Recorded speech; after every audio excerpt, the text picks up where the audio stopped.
Okay, Yeah, so welcome back to episode 15 or 16 of the Boys University I think it was podcast. 16. We're 16, we're huge. I think it was 16. And today, for the 16th episode, because it's a big one, we've got all five of us again, which is exactly what we had last time as well. So, yeah. So, today we're going to speak about many interesting things, and Arman's going to kick us off with our first chat. Yeah, all right. Many interesting things might be a bit of an oversell. So yeah, I wanted to talk to you guys a little bit about something that my dad brought up actually. Me and my dad and a couple of his friends came over, and we were having a conversation. And these guys are, in their probably 60s, between 60 and 70. Um, and they were, talking about a lot of politics. Generally, when they get together, they talk a lot about politics. And then they asked me, like when you and your friends get together, what do you guys talk about? Um, and then we started getting onto the conversation of, um, do you guys talk about politics? And I said, honestly, we don't. And by my friends, I mean literally you guys. When we get together, I find that we don't really talk that much about politics, in at least not in the same way that they talk about it. They're talking about like, um, I think at this point it was presidential election season, so that was really like the bulk of the conversation that they were having, and when we were hanging out at that period, we didn't really talk much about it. And so then the conversation went a little bit towards why is it that our group, and I would like to think, or at least I would think, our generation in at large doesn't really feel that inclined towards talking about politics. Maybe we're a little bit more apathetic towards politics in Singapore. But yeah, that's something that that's a question that came from my dad's group of friends, and I thought it was an interesting thing that I wanted to talk to you guys about. So yeah, that's kind of how it came up. Anyone wanna intro it a little bit first? Yeah. Why don't you give us your views on it? Yeah, so I'll tell you what I told them. Maybe that's a good starting point. Um, what interested me was the fact that I don't think a lot about Singapore politics at all. I'm not caught up on Singapore politics. I couldn't tell you, the names of the different ministers. Probably until recently, I couldn't tell you the name of the minister in my jersey. Um, but that being said, I'm probably more up to date on like US politics, European politics, just in general overseas politics as compared to Singapore. And I think a big reason for that is that, um, in Singapore, at least in the university scene, you know, talking about politics is just not something that's discussed, or it's actually frowned upon. Like we're not allowed to form political groups. We're not allowed to have political discourse on campus. It's very guarded. It's very sort of restricted. And I wonder if that's something that has really kind of made us a little bit more apathetic. Um, of course, the other argument could be like there's just not that much to be upset about. We're all generally quite privileged people. We come from good families. We have good lives, so to speak, and so there's not that much that I would be complaining about. Um, yeah, that's kind of the short version of my answer to them. Do you guys agree? You guys disagree? Where are we standing on this? Um, Obviously, I'd like to disagree, but I'm pretty much in agreement there. I think um main things for me really is I mean from your view about overseas politics, I think there's also a lot more, how to say it, like drama maybe happening overseas. There's a bit more like reporting on it. That's the kind of stuff that we see, and I think overseas politics tend to have like a bigger uh impact on like the economic scene, especially for you, at least in the time where you were trading a lot and stuff like that. Like I would think that just being well read in economics naturally helps you to be well read in the political scene. I mean, I'm just associating the two a bit. uh, but then politics here in Singapore, it feels like I agree with you in the fact that we're very guarded. um, I think there is a bit more discourse online about um, what we want from the country, what we want from our leaders. But for the most part, like if you compare us to a country like, I don't know, any other like developing country or developed country even, there's just not that much to be that upset about, you know? Like I think in terms of big goals for the country, we've kind of settled them, you know, like we're economically very strong. We have a lot of things well put together, and like especially from an outsider's view, you know, education wise, fantastic, GDP wise, fantastic, jobs wise, fantastic, talent wise, like at least like in the fields we excel in, that's fantastic as well. So at least from an outsider's point of view, there isn't much wrong with the country, and there isn't that much to be complaining about in a sense. But I mean, the point is that if you look just in the past like 6 months, right, we've had a bunch of like scandals basically.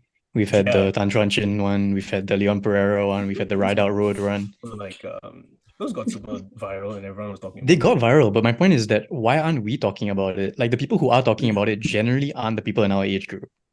Don't you think? Would it be Like because like nothing really changes in Singapore? Like all this stuff happens, right? But it's like at the end of the day, same party in power, same ideals, same goals, same 50-year plan. Like I don't know. To me, at least, it's kind of just because not that I think there's not enough change. It's just nothing changes. Like not that that's a bad thing, but it's just nothing changes. So there's not much to I agree with discuss. Sahil because I think Armand, you mentioned like it's also because like we don't have that much coverage. Like you mentioned how like we have a lot of the news comes in that's political in nature is always about, let's say, the US or the UK or Europe or sometimes the Middle East if there's like mostly crisis reporting or whatever. But in that sense, like we haven't got much to report. And when we do have things to report, I agree with Sahil. It's just that people our age tend to feel like, firstly, the government isn't doing that bad a job. And secondly, when these scandals come out, they do deal with them as and when they do come up. So it's not like it's a situation of like you can say that like repressing the people, repressing your media can lead to like a stage where people want to like rebel or like go against the government. But also the thing is like nowadays, for us at least, or as for Singaporeans, there's nothing to really go against because they aren't fucking it up that bad. And like there are like minor like problems here and there, but all things considered, like we're doing pretty well as a nation. And I think that leads to political apathy a bit, in terms of our generation at least. but I mean, okay, well, you brought up a couple of points, right? The first one being did you say it's not very covered in Singapore? Yeah. I mean, that's not true because we do have independent media that does a lot of the covering, right? Mothership. Of course, we have, Straits Times, but we can assume that they're quite in line with the government. CNA, Mothership, all these independent journalists. Kenneth J. Ratnam is one who's quite outspoken. So we do have a lot of media coverage of the inadequacies or the issues that come up in politics. But why is it that our generation specifically is not as I don't know, maybe the word isn't informed, but not, more or less apathetic towards these situations. I don't know about your guys' parents or maybe like people that you know in other age groups. But at least on my end, my parents' generation, they're very, very enthusiastic about politics, very involved in politics in the sense that they have it in their discussions. It's a real point of contention for them. Why is it not the case for us? I just want to ask, yeah. Go for it. You caveat your point first. No, and to your second statement that more or less everything is good for us. That's not the case because we always sit around and we complain about how HDB prices are too high, how are we going to get a BTO, how are we going to put the down payment in your flat. Like we have things that we want to talk about that are like making our lives difficult, especially now that we're growing into adulthood, and we have to consider these things. But we don't think of them as things that we can change with our voting power, that we can change with our sort of stance towards politics. It seems like we're just very passive as a generation, maybe, I think for your second point, I think that like kind of passiveness comes from the fact that like you're right, there are like issues and all of us have few issues with the government, with the way things are run and all that. But I think we alluded to this last week. I don't know if it was on the podcast itself or it was after when we were having a discussion otherwise. The fact that all things considered, and especially like all the kind of comparisons you can make, and most of the comparisons you can make are always to the US or to like For me personally, my parents are super into like Indian politics. So when you compare it to India, like everything looks brilliant. Like you really can't like Yeah. go wrong comparing to India. So I think Exactly. it comes with like the points of comparison. So our problems, while they are there and they could be pressing to some of us, I think all things considered are scaled down as compared to like other countries whose like politics we read a lot about, we hear a lot about. Yeah, because like I'm Sri Lankan, right? So my parents are very like if there is any discussion about politics, whether it's with my family or like family friends or anything, it's always Sri Lankan politics, especially given like the state of it right now, right? So like I mean there is a bit of discussion here and there, especially like when the presidential election was going on.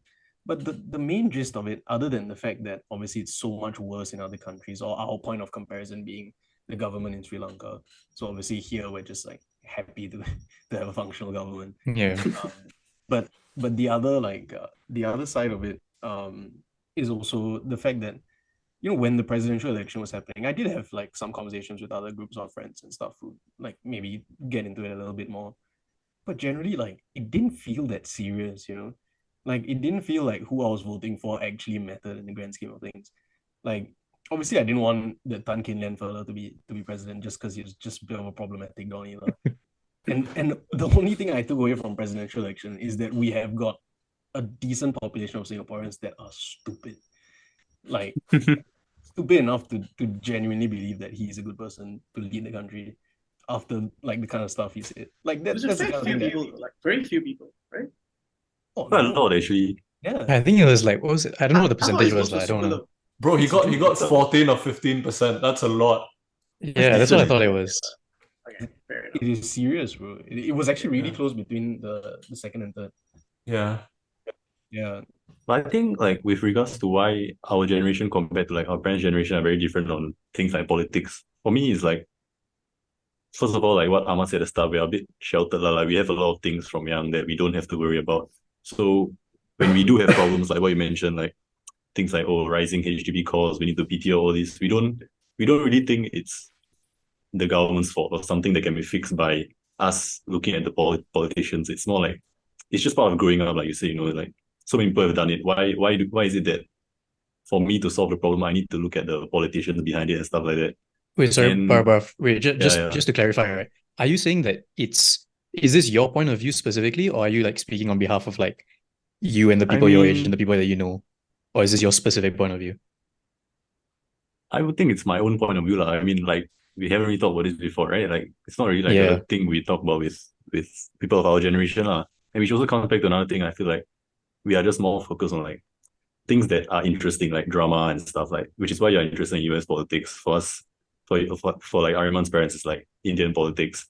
And in Singapore, there's just not much of, I guess, drama going on. Like even the whole like the only time when he got any kind of publicity was during the whole affair thing, which was honestly it was quite interesting. And It was I crazy. don't It was yeah, I don't actually feel like Apathy I was just agree the with most scandalous. yeah, like you said, no one talked about it, but I don't think so. I think it was quite like a lot of people talked about it. Like if I go on Instagram and stuff, like actually a lot of people was saying stuff about it, like even our generation. So it's like, it's Yeah, just where what we find did you have interesting. any Yeah. did you have any like real life conversations with people? Because I'm just saying like in terms of our friend group, we never had any conversations about it outside of maybe like 2 minutes long. Yeah. And I don't know if that extrapolates past our friend group or is it like Nothing. just us? We got talk with I've talked with some of my friends before, but it's not really anything constructive. It's like it's just like a point of topic, you just talk about it, Yeah. like, oh, did you hear about this? Then talk about it, like blah blah blah, then read about the news and see the memes. I mean that's what our generation does, right? And then we just move Yeah. on to the next thing that causes a meme, which is that's how it is, which is I guess it ties into the whole apathy thing, but it's not just politics, I feel. It's a lot of important things that our parents had to go through, but we didn't have to go through, so we don't really feel like it's very important. But which could be important to them, which is important to them actually. I think that actually makes a lot of sense considering like our backgrounds also, because I mean all of us are like kind of like immigrant kids, right? Like I like different stages of it. I know like all of you were born in Singapore. Am I right? I Yeah. know Arman's like family's been in Singapore for generations and stuff, but for me personally, like also, I think it extends to like kind of our smaller group here that your point of comparison is where your family immigrated from.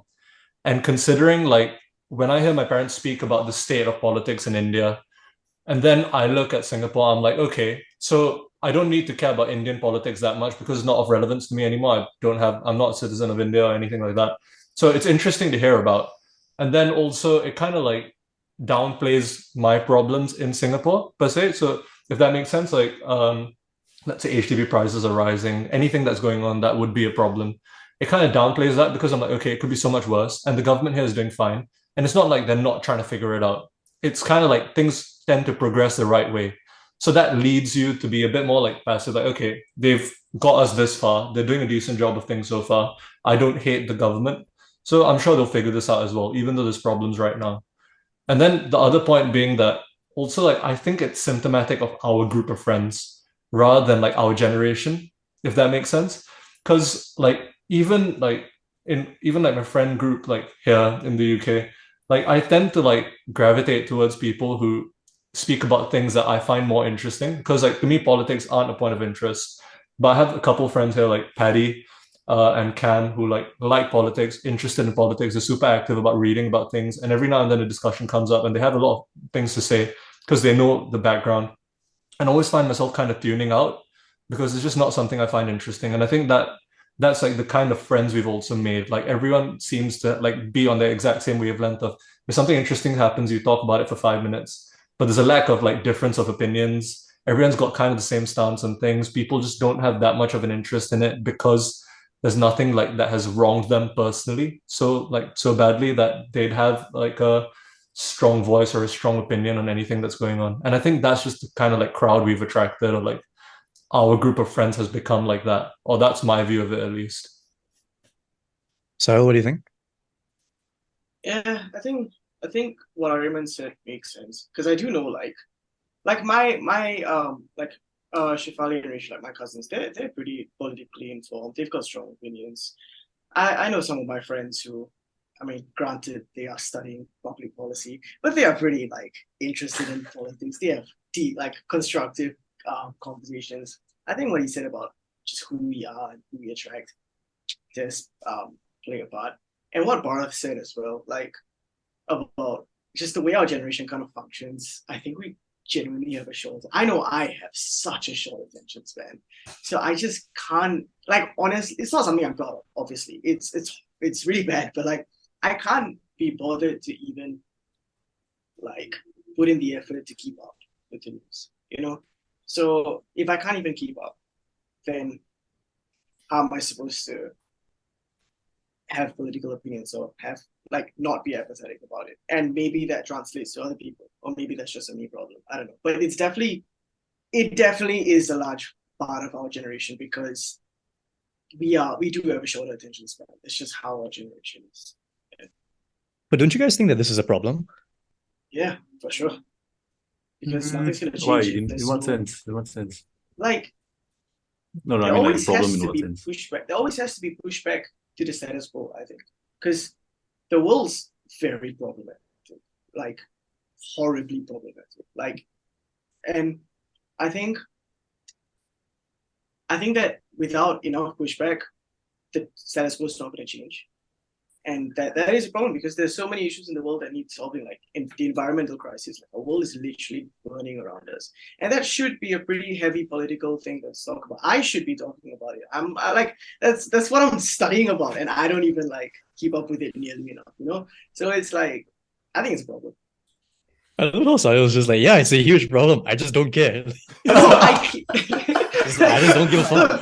He's like, I Like should. I said, I know. but I know. I tried- should care. I tried study once. about it, but I don't. I have give no a shit. attention span. I Like I tried. I said- gave it a shot. But I'm no, fucked. like I It's said, over. I'm not proud of it. I'm trying to work on it. I'm like trying to like force myself. Like, okay, No, but it's the level. listen to- It's the level of like resignation in your voice. no. Yeah, No, but one point that Sahil made that I think is like not just like a thing for him. I think it's a thing for our generation in general. Like he said, short attention span, and also like I think that kind of relates to how like focused people tend to be on their own like personal problems. So like for me right now, like HDB prices being high like aren't that much of a pressing issue because like for me, like having 3 meals a day is a bigger issue currently. Like I'm just more pressed about like shit. Like fuck, I have to wake up at 10 a.m. tomorrow. Can I even do that? Like I don't know. So like I think like our I get problems are just like at least for me, or like I think it's symptomatic of a bit of our generation. I don't think most of our generations are as much of a degen as I am, but I think like everyone's problems have become like a bit like over personalized and oversimplified. Like people just want to like make sure that their day to day is fine, and these kind of politics tends to always be like a bigger issue. It tends to be a larger scale issue. It tends to be a issue of a longer timeline. I think that's why people just care less now because you're like, I'm so focused on myself and trying to get through a day that how the fuck do I why do I care how high HDB prices are if I need to BTO 10 years from now and I don't even know if I'm going to graduate uni like in 2 years or whatever the fuck it is, like that kind of thing. I agree 100%. Wait, I Aman. Wait, Yeah. sorry, Harry, you say first. yeah, sorry. Regarding like I completely agree with Bhatia, by the way. Like the whole short attention span thing and the fact that political crisis, unless it's like, you know, big events or like sudden like drama or something, they tend to be very long term. So even if we do show interest for a certain point in time and we do voice our opinions during that point in time that we are invested in it, nothing is going to change at that point where we are interested. Like it's something that we actually have to invest quite a bit of time into, which is just something that our generation, I feel, is not used to doing, myself included, to be fair.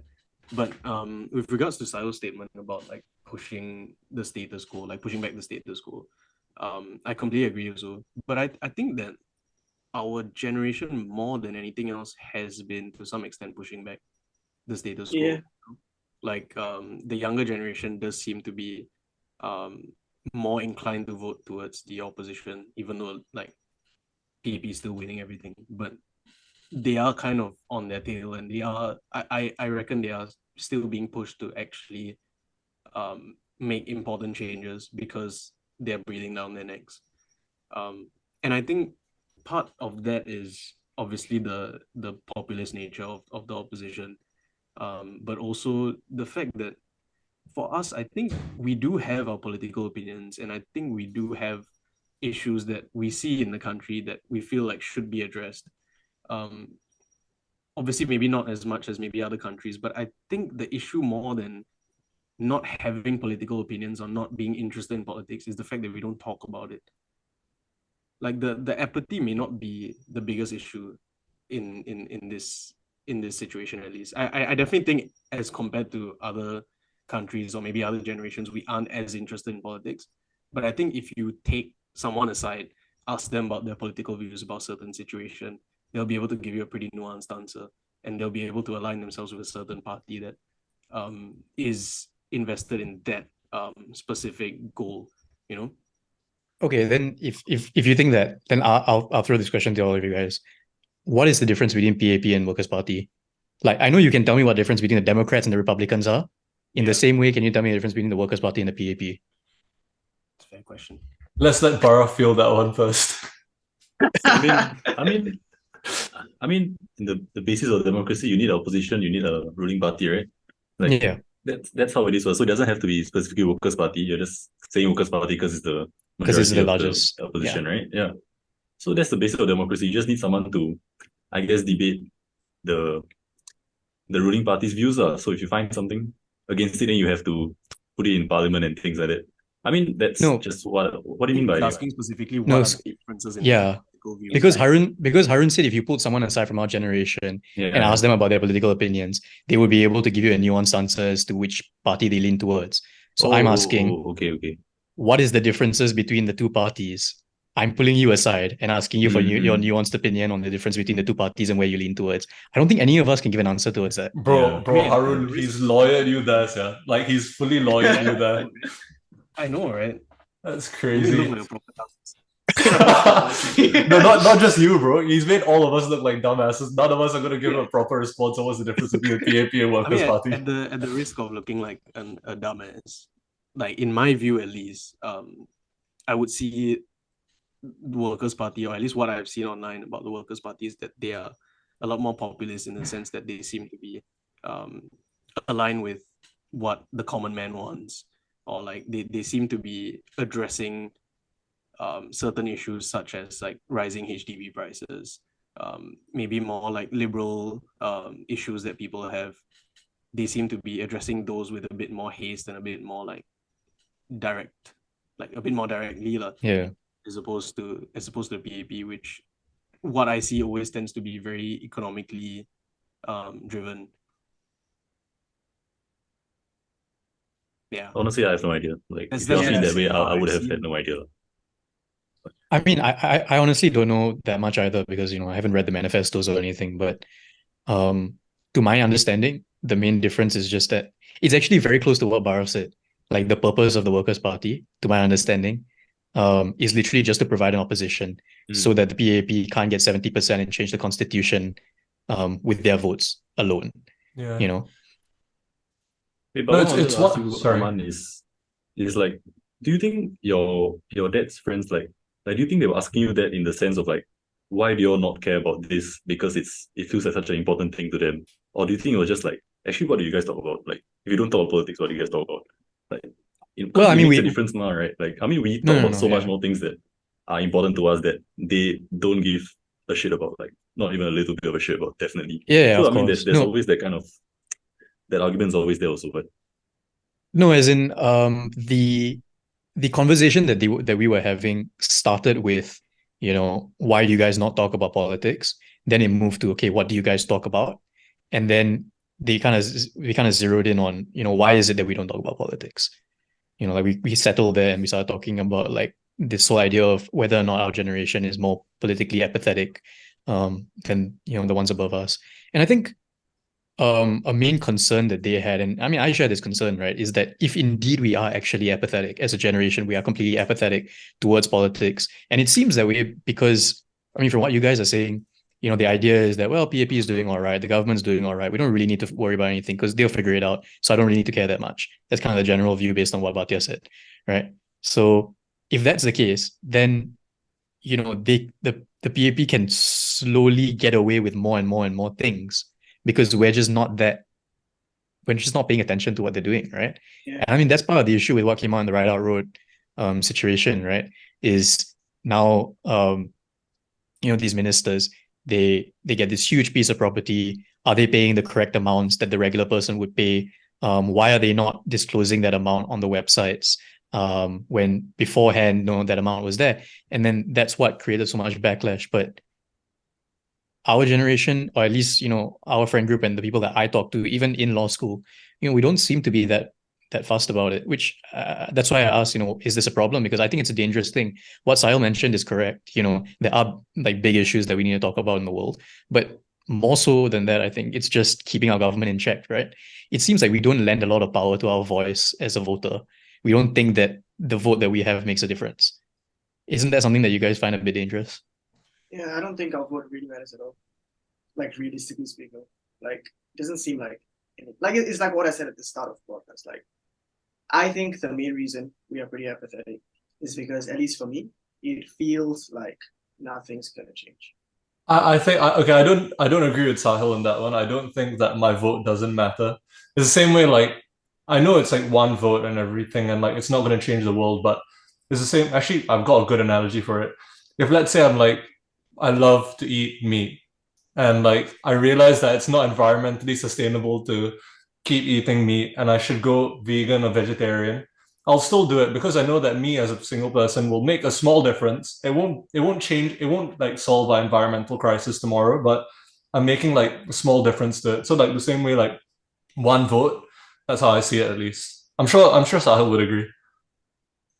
And the reason, Yeah, why would yeah. Sahil agree about that? Why do you think Sahil would agree about that? I don't know. He just seems like the kind of guy who really cares about the environment. And if he really cared about the environment, he'd go vegetarian or vegan. wait, Oh, I vegan. disagree with that though, because if you go vegetarian, I could eat double the amount of meat I eat. But if you don't vote, I can't double my vote. You That's can't true. double it and So pass it on, bro. so That's not a good analogy.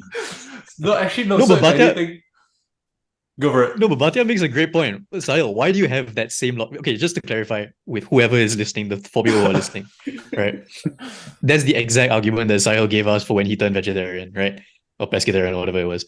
Then Sahil, if you feel that way about your pesky life, why don't you feel that way about politics? I Like, don't know, why for do you some feel reason, that the I feel meat like I counts, have. but the vote doesn't count? I guess I feel like. Okay, I think I'm just talking on my ass right now, but I think it's because I do believe that. Okay, so me not eating meat is a direct. It's a direct action, right? So I believe that it takes one, like every person, to have that I'll do what's right and hope that other people do what's right mindset, right? So if I stop eating meat and everybody lowers their meat consumption, that is the action that changes the world. But if I decide to start talking about politics, so yeah, non-empathetic about it, and 50, like, okay, whatever fucking number decides to, a part of me just doesn't feel like that's going to change the single. No, we're not talking about politics. We're talking about your vote. Yeah, Okay, fine. your Like, power to vote. okay, vote, yes, vote me, yeah, but I don't know. I don't know. I guess that is a flaw in what I said, but I don't know.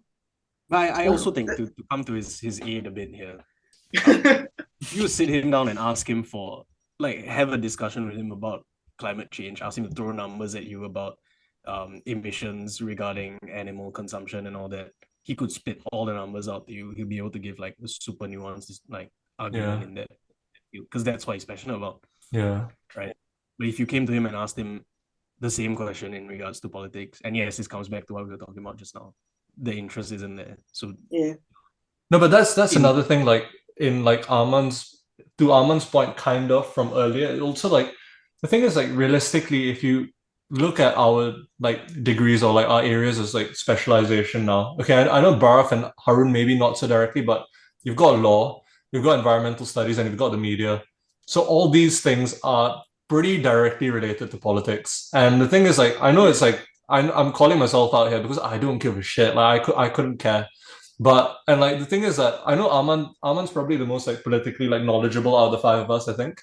And I know Harun also dabbles a bit, but I think from that perspective, like, we kind of like contradict ourselves because we care about these things that link so closely to politics, but we also kind of like carve like these niches where we get more interested, and these niches where we're just like, fuck that, I don't care about that side of it. I think. Okay, Barb, do you have anything to say first? No. Okay.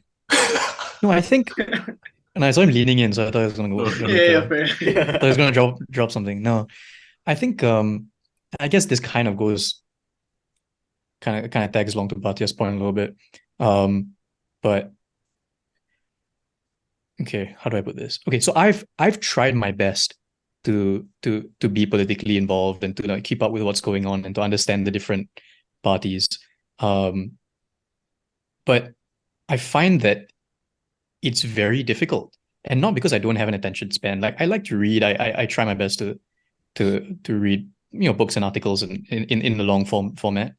But I can't as easily digest the information regarding Singapore politics as I can about US politics and European politics. And I'm not sure if that's an issue with the way the parties disseminate information, the way the media portrays information, the way the information just is in the fact that maybe it's just not as interesting as the US or Europe is, or the Middle East is. I don't really know precisely what it is, but my suspicion is just that there's maybe a little bit of opacity in terms of how the government pushes out information.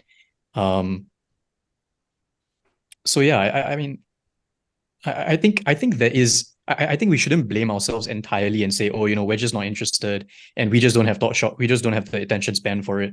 Because I think there's also an element of it is more difficult to get into. It is more difficult to be interested in this area of politics than it is for other areas of politics. Yeah, no, I agree with you on that one. Like, I was gonna bring that up also about like media specifically, and sort of the governing parties not say control over it, but to some extent, yeah, their control over like the kind of information that we get to see about the government. And granted, I'm not going out and looking for it, but I also don't see it making its way to me in the same way that other political information does, because I do like peruse the current affairs and stuff, and nothing that pressing ever comes up to me, regarding Singapore politics. I think there's a lot of fluff sometimes that comes up, and then there's a lot of information that's just like, you know, I agree with you in the sense that it's never easy for me to digest articles or anything that I read with regard to Singapore politics.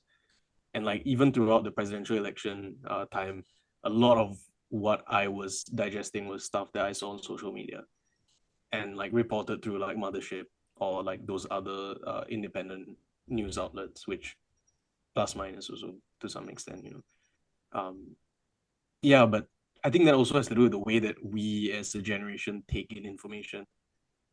Like I'm guilty of using Instagram as a big point of where I get a lot of my information from. I don't see myself going on to like Straits Times or anything like that to get my information, which granted is not the best thing to do. Like obviously it's important to get your news from a lot of different channels and all that, but it's just not easy for me to do, you know.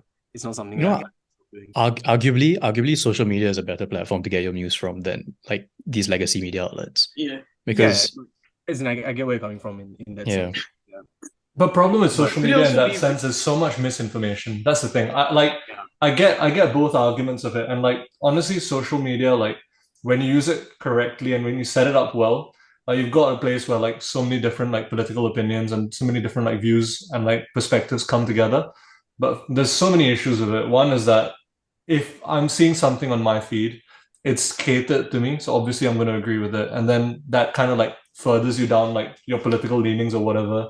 Then you've got people chatting absolute shit. You've got people writing bogus articles these days to like back shit up that doesn't even make sense. So like the thing is like you have this like avenue as well through social media where like people like, yeah, you honestly could have like some decent political opinions or some decent political takes based on social media. But the thing is like it's such a risk factor there because like you see these absolute fucking idiots online, like, and like doesn't matter where they're from, like Singaporeans, people from Europe, English people, Americans, wherever the fuck they might be. But people are capable of being so fucking stupid. And the thing is, like, all of us run that risk because we all like consume media in a similar fashion. So it's just about what you're seeing. And like, if one day I start like discerning the shit I'm seeing, and I'm like, you know what, that kind of makes sense, and I just start leaning down like some fucking idiotic avenue, I'm gonna be like as bad as like some fucking guy like debating with Ben Shapiro on like Twitter or some shit like that. so no, so that no, but he makes a really interesting point because you know at the risk of oversimplifying it, on the one hand, if you go to the government, you get fed proper. On the other hand, if you go to social media, you get fed fake news. So like you know where do you turn to, right? That's the whole problem, bro. Doesn't that come That's back the to point like of whether or not you're interested in something? Because I feel like if you're interested in something, once you see something that could be controversial or you don't think is true, you would want to go and find out more about it. You want to, even though you may say social media is the most reliable or something else is the most reliable, the more different avenues of news that you try and access, and you have better, I guess, more points of views lah. So I mean, so it goes back to whether or not you're interested. If I'm interested in something, if I'm interested in politics, I see something that's controversial, then I'll be more likely to go and check if it's actually true. So yeah, I think the interest is the big thing lah. Together with the boring part, plus minus. I think Okay, both then- play then- equal part. You know what? Then let's zoom in on the interest thing a bit because I mean the all of this stuff that we're talking about, politics, the government, you know how our lives are. That's the most important thing that should be like it should be the most important thing to us, right? You know Not how at this we point, live. not at this point the of poli- life. I wouldn't I say so. mean, you don't think so? That's why I was gonna maybe like I was gonna ask you like maybe do you all think in like let's say 5-10 years time when hopefully we've all graduated and have a job and are providing for ourselves and everything, you know, then do you think we will be more interested in this kind of thing? Because I feel like the answer will be yes, yeah. Like honestly. Yeah. No, Like, it's that's not what I just was, sorry. it won't be as interesting or it will be the same level of interesting as it is now. I think we will be more interested in it at that point. But that's And what I the was reason gonna is get because at we- with like we- your We would when- feel more affected by it. That plus the fact that it's actually mainly that like just the fact that I feel directly affected by it, and I feel like because now let's say I'm 21 now, 22 now, we just started voting, like literally we had one voting and it was like for the presidential election, which let's be honest, we all knew who was gonna win. Actually we all know who's gonna win most of the time. So it's like Yeah. it doesn't really feel like it matters, but you know, maybe in like 10-20 years time when the opposition starts to get more votes, like I think Harun was saying that's where the trend is going right now. I think that's what you're saying. So then Yeah, maybe yeah. you'll be more inclined to give more of a shit lah. That's what I think. Yeah. But No, isn't that a but little bit circular? Okay, sorry about that. You go ahead. You go ahead. no, but like Ahmad, I was gonna come back to like you know how like you started this conversation. It was like your dad and his friends get together and they chat about Yeah. they'll obviously like I'm sure like at that age like the so the thing is like we know your dad and like I'm sure based on like the way your dad is like his friends would be successful people, good careers, good family life, all that. So things are taken care of. You have like your fundamentals of life in place. These guys are good, they're well off, everything's great. And then like I'm sure they can get together, they can discuss like, oh, you know, Lionel just got divorced and shit like that. But when they like really like get down to it and they want to have like an intellectual stimulating conversation, whatever, politics comes up. So I think we have like our versions of it. So like we'll get together, we'll chat shit about football for 20 minutes, we'll chat shit about like what one of us is doing. And then if we do want like a fulfilling or like a meaningful conversation, I think we go more towards like career prospects or like kind of like things that are like more because we see a more linear connection from like either to our degree or to our career prospects, which is what we end up discussing quite a lot. Like you'll tell us about like your contract law stuff like that you were saying last time. And Yeah. then the boys will be talking about medicine, the specialization, stuff like that. Sahil will be telling us about how he's like pescatarian and shit like that. So like it all kind of like links back to you, and like that's the most direct connection. But the thing is like when you have these group of people with their lives figure out everything together, then that kind of becomes like okay, so what kind of like a country are we? For some of them, raising children in. For like some of them, will be like what kind of a country am I living in? What's like the moral repercussions of that? And I feel like that's a privileged spot to be in because that really shows that like you've got your life centered and everything is kind of okay. And now you can care about things that would be more pressing for like the generation or like the kind of like population of the country rather than just you individually, which is why I think most of us are like so self-centered with our interests or like our concerns and everything. Do you think maybe another, I mean, I agree with you with a lot of what you said, but you think maybe another reason could be just like because the politicians who are making all these decisions are like the same age as our parents. So they feel like, you know, these decisions are made by their equals, by their peers, so they can critique the decisions a little bit more. Maybe for us, we just feel like, oh, the grown-ups are doing it, you know?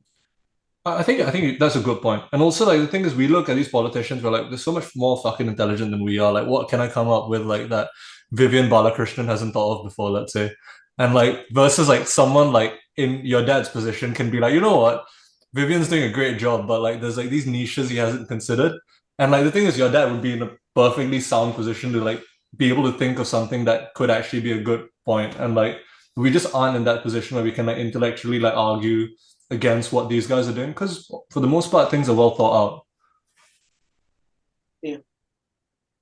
Yeah, I think Aman, that view is quite integral to our point. I think.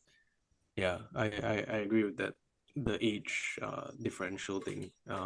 I guess also to the point, it also relates to what Barav said about how we've sort of just started our voting careers. So it might take us a while to feel out the situation here, maybe slowly start to dive into politics. And like Barav said about like how maybe it's not affecting us as much now, maybe it will affect us more in the future. And I also agree with Bhatia in the sense that um, most of us have a lot more pressing issues right now to deal with, and maybe it's a selfish thing, but like whether it be our careers, whether it be like mental health related, whether it be anything, life related, I feel like those tend to be a lot more pressing, a lot more important to us than politics at this point in our lives. But maybe later on, when a lot of these things are settled, when you have a career, you're settled down, you're maybe the first big thing would be when you start applying for BTO, when houses start becoming very important to you, and that could be your in to start getting into politics, in the same way that one movie gets you into watching all these kind of movies, and one album gets you listening to like all these kind of albums. You know what I mean? I have a question for you actually.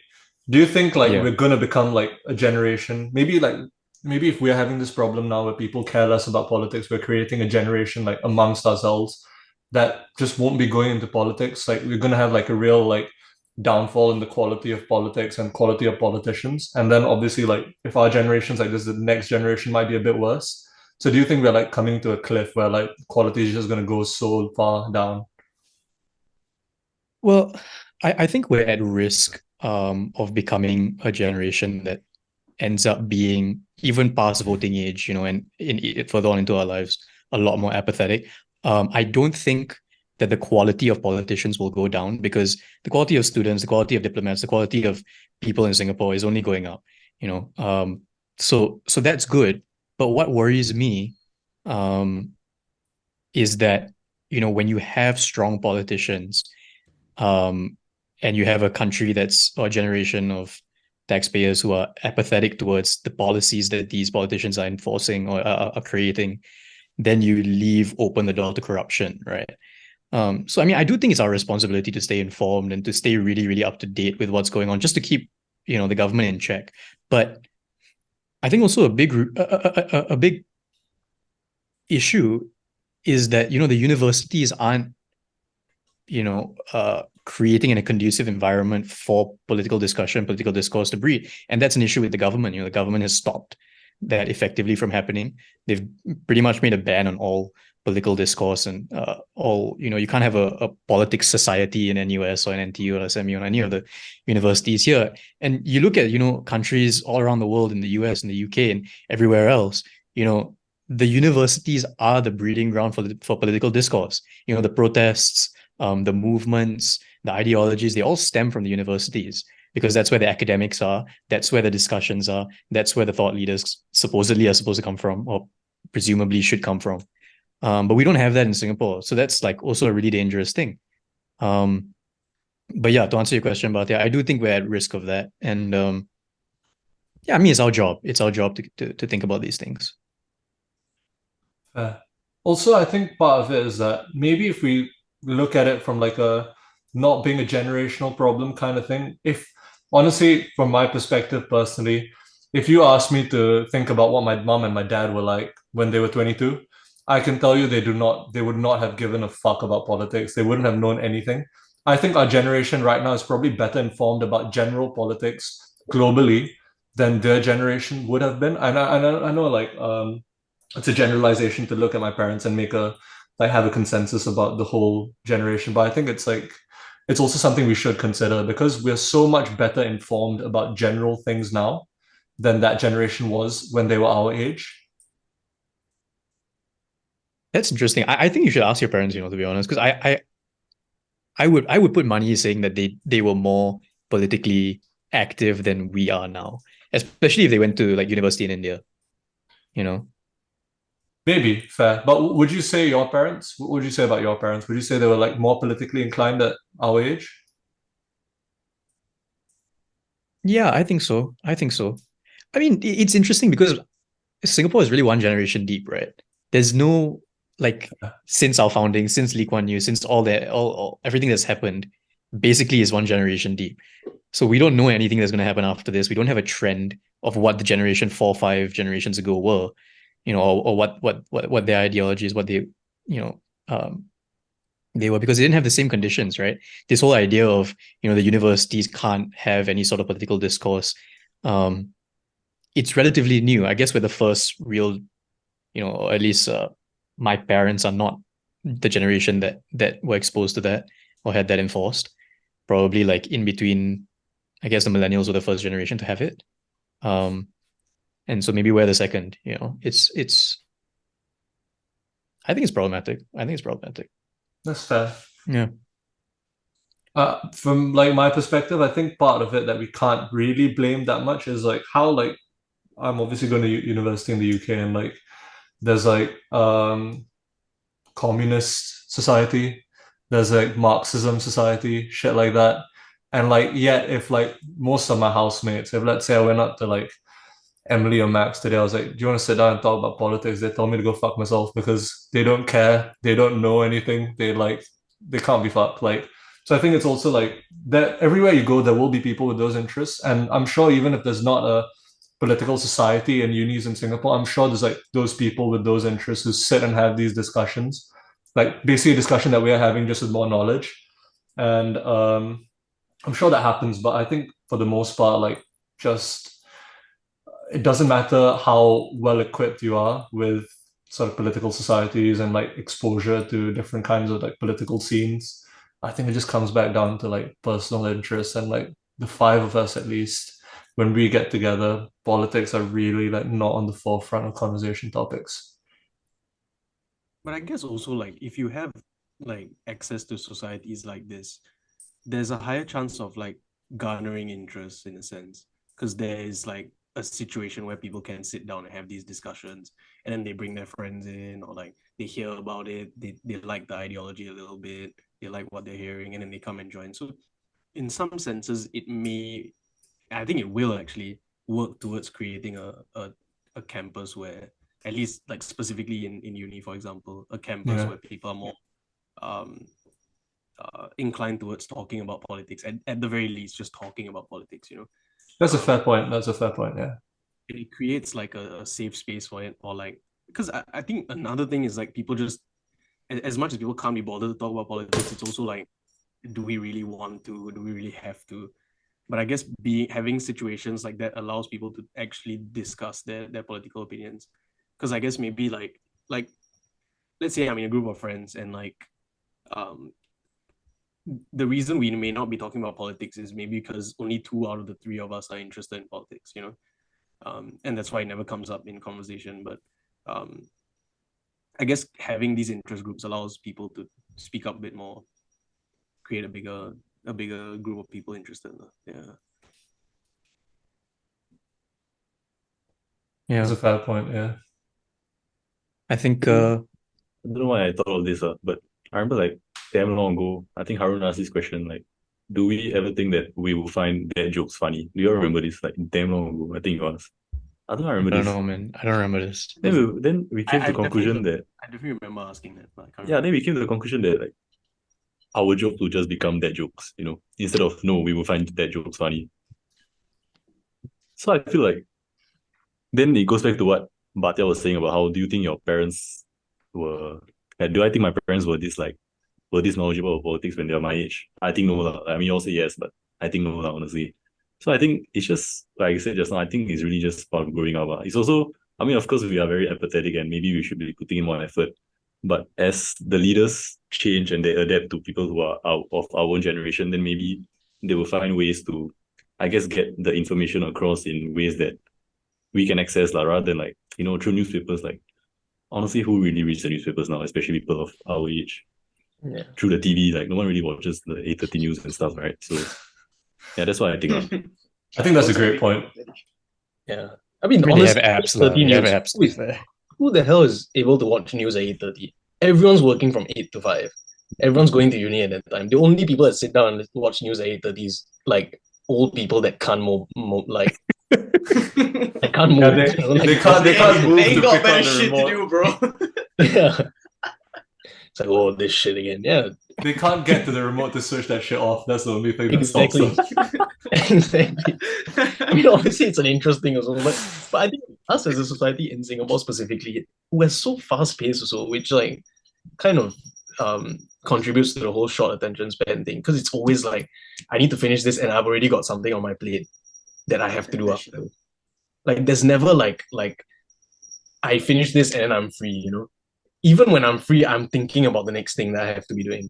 Sometimes I feel like guilty for being free, in a sense, because I feel like I have to be doing something or I should be doing something. You know what I mean? So that, in a sense, I feel has. But is that a recent sort of revelation that you feel guilty for being free? Oh, like, no. Have you always been that way?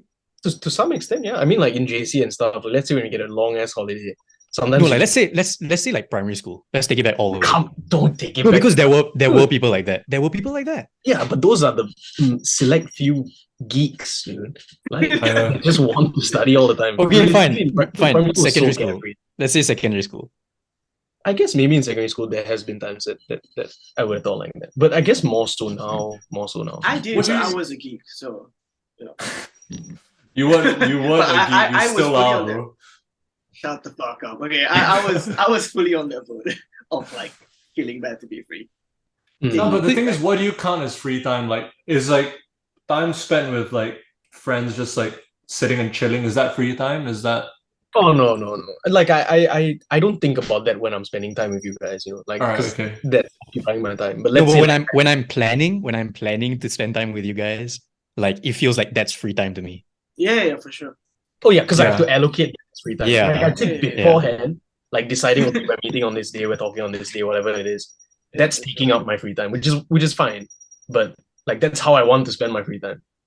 But it also makes me think like, oh shit, like there are these Yeah. things to do, like all these things are impending. Because especially like once you hit uni, I think, at least for I think majority of us at least, there isn't like a cap to what you can do. Like there is always more that you can do. Hmm.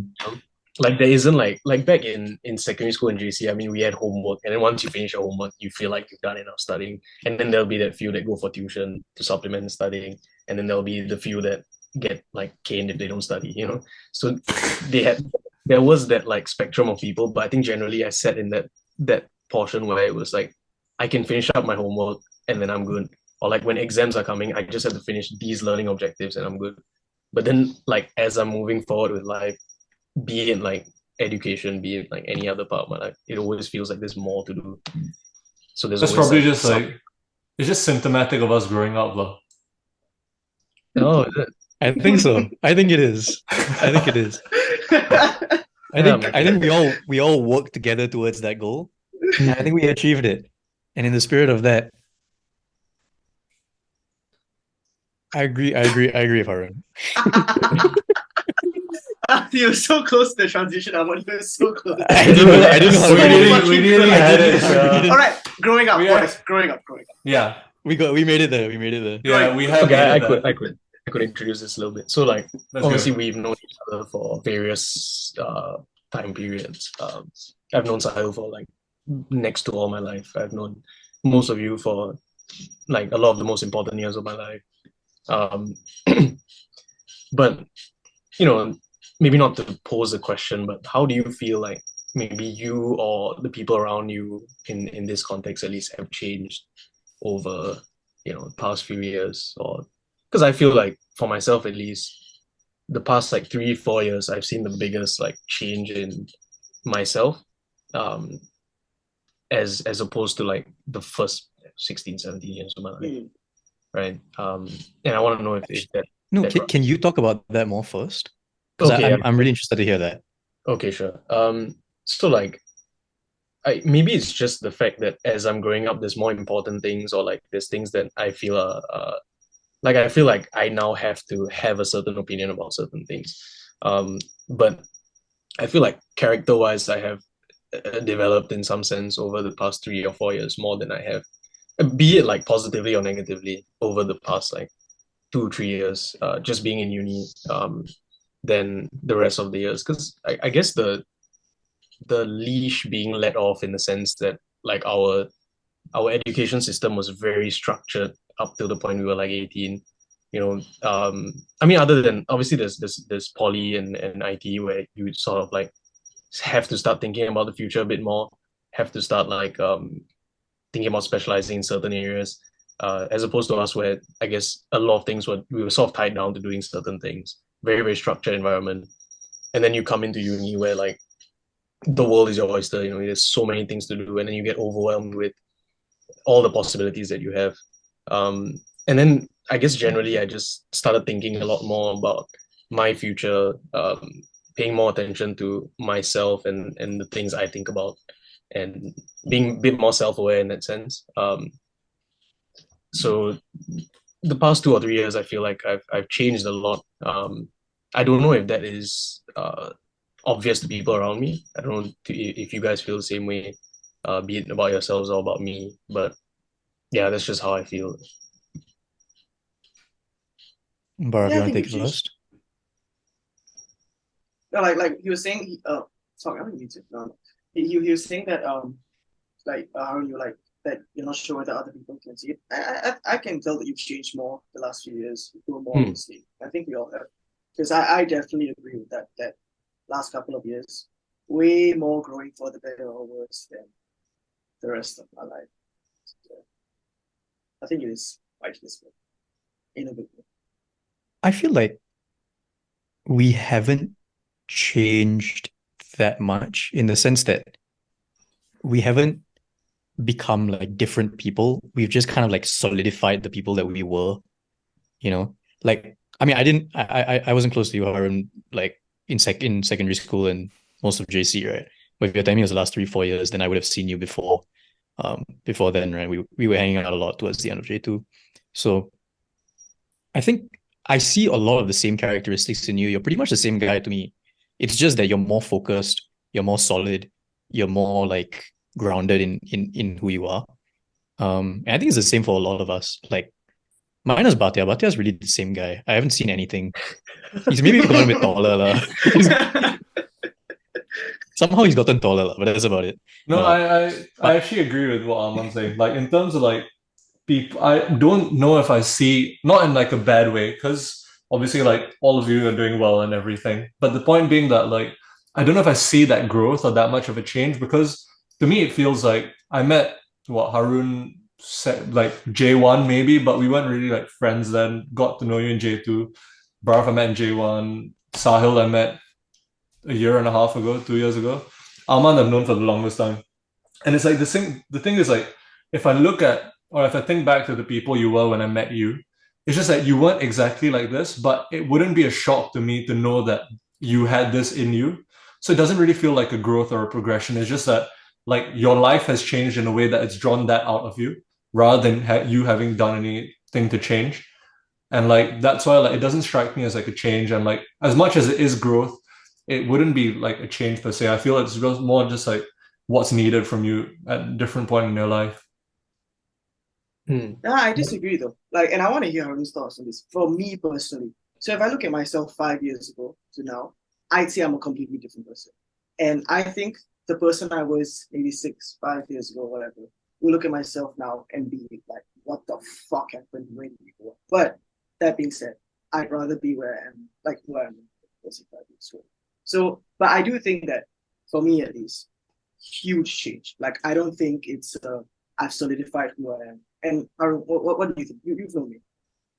I think now that I'm in this position, right? Like I see it in a certain way. It's like because I've known you for so long, or like even when you know your family for so long, you never see like the minor changes, right? But if you photograph this point in time, you photograph this point in time, you'd see like a huge change. But like technically, you never actually see anyone growing. You know what I mean? Like to me, So if you photograph me like 6 years yeah. So I'll get to that. Don't worry. Like, so like I'll get to that, bro. So I think he was building a point there. You were just you're fucked. so anyway, yeah. So I think it is true that I have seen differences in the person you are now and the person you were then. But you saying that you're two completely different people, I don't agree with. But Just Sahil, because of the sorry, fact. just to ask something about what Sahil was saying. Like, I didn't quite catch what you were saying. Did you say that you've changed a lot, but you made it sound like you've changed for the worst? No, so oh, he said it's better. no. So because I think that who I was as a kid, if he saw, or not even as a kid, like 16 or like 15, if he saw who I am now, he would be like, where the fuck did you go? I think. But I just think that I was a very close-minded and judgmental person as a middle teenager. So I think he would think that I fucked up. He would think I'm not a good person. But I Okay. think I've changed for that. I So think, two of you just wouldn't get along. yeah, we just fucked. It's probably just the tattoos, dude. You probably just can't get Yeah, rid no, of the trust me. that's what I was gonna It's say. That's what I was a gonna lot of say. stuff. It's a lot of stuff. I can't say That's it what I on the was gonna body, say. but it's a lot of stuff. Yeah. No, the No, second you get one tattoo, you're just a whole different person. Yeah, fucking crescent moon, right? You get two Come on, C's show in your arm and you're Show it. fucked. show the moon. Show the Show moon. the moon. Show the Dude, moon. it's shocking. I love the tattoo, but it's a shit tattoo. I can't see it. Oh, there you go.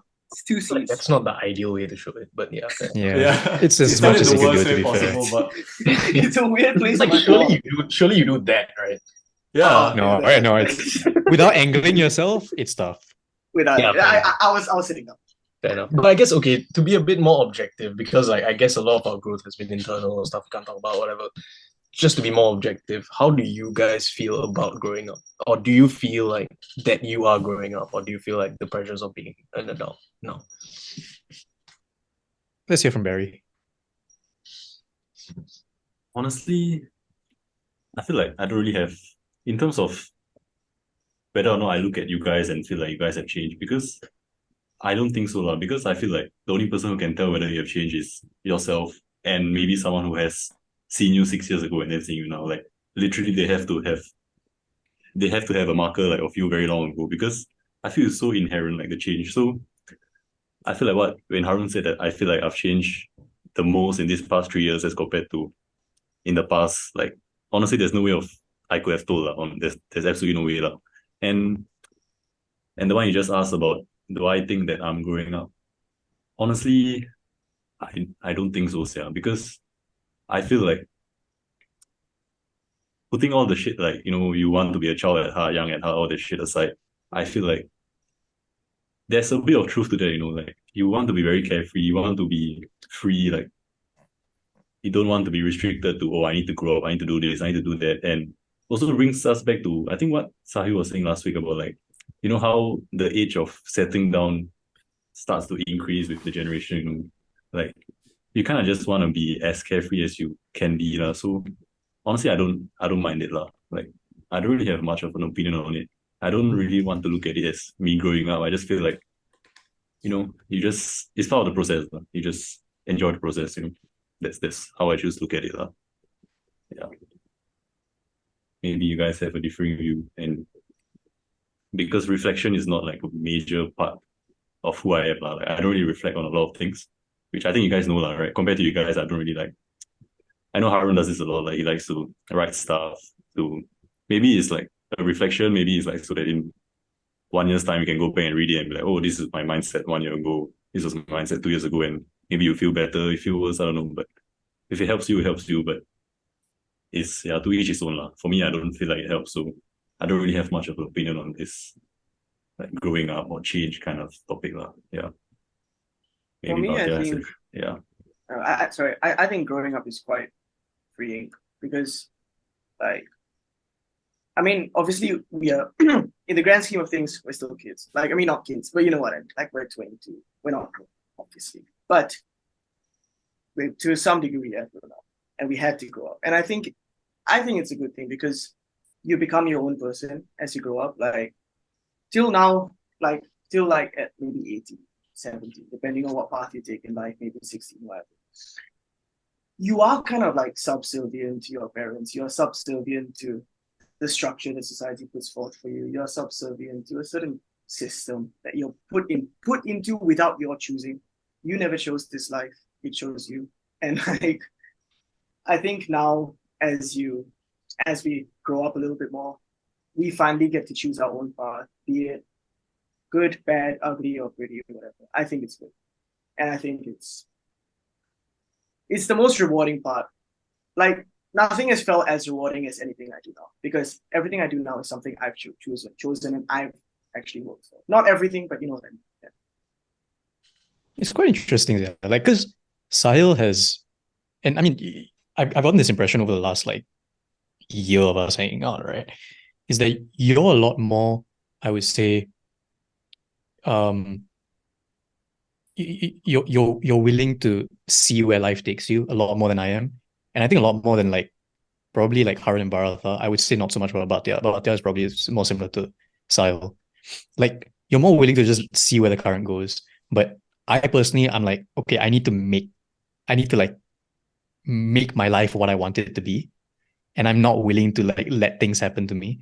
And so I think that's where I feel a lot more of the pressure. I feel a lot more of the growing up, as like as Harun puts it, which links back to what he said about the pressures of growing up, and then that kind of shapes you. Because I feel like in the last 2 years of uni, I've suddenly taken things a lot more seriously, and that's like concretized my personality a lot more.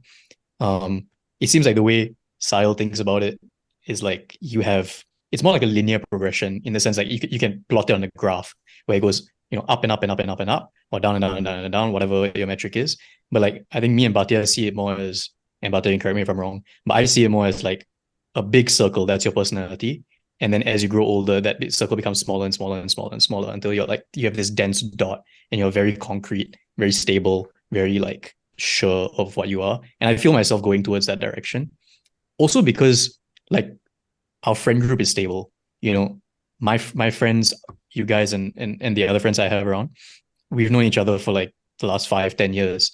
And when I was younger, when I was like 16, 17, 18, the friends that I was hanging out with were a lot more transient. You know, it was coming in and out. They were, people that you meet at parties, they were your classmates, they were like family friends that move in and out of the country, that sort of thing. But like over the last 5 years or so, I've really come to settle down on this friend group and really enjoy, having this stability in our friend group. And I think that has allowed me and maybe forced me in a certain way to like just settle down and really be more sure of my personality as well. Yeah, I think that was actually one of those things that kind of slapped me in the face and like shouted at me like you're growing up, Because I mean I've never been the most extroverted person in the world, but I felt like I was always a bit more open to making friends and a bit more like open to having small talk conversations with people. And then like I used to be a bit more affected by friends coming in and out of my life, or like me losing a certain friend, or just things like just separating and stuff like that. But slowly, like over the past 2-3 years, my circle has gotten smaller and smaller and smaller without me even realizing it. And I haven't really even thought about it or had any feelings about it either. Which in part is because I'm just like happy to now settle down to a few like or settle down to the people that have stuck with me, given the fact that maybe we don't get to spend as much time together and all that, but you're still around, that kind of thing. And people that I just generally gravitate to. So there is some element of like what Sahil says about letting life take you where it wants. Because I never sat down and had to think about it like these other friends, like have a whole list of my friends and I'll be like, okay, this one I want to keep, this one I don't want, that kind of thing. Because this was kind of very self-selecting. A lot of my friend groups are very self-selecting, but they've just gotten smaller and smaller and smaller in that way. And that was quite a big like something that jumped at me, sort of brought me into like two different mindsets or two different snapshots of my life, and told like, and I saw a big difference in that way. Yeah. And I guess it also comes from having the feeling that I have to start settling down and focusing on certain parts of my life. Well, it's weird, Aaron, because you mentioned you never sat down and had a list of your friends and strike off who you were like you say it like it's a joke, right? But I feel like that's the kind of thing that people used to do when we were like 15, 16. We used to have spam accounts. We used to have private accounts on Instagram. And then every 6 months, every year or whatever, you go through the list of your friends and you'd be like, oh, this person cannot make it to the next stage of my spam account or whatever it is. Like people used to do that. Bro. People used to do that. Sure done that. And that sounds so ridiculous to us now. Yeah. But like it was an actual thing that a lot of people did now in our age group. Yeah. So like, yeah, it's not as crazy as it sounds, Yeah.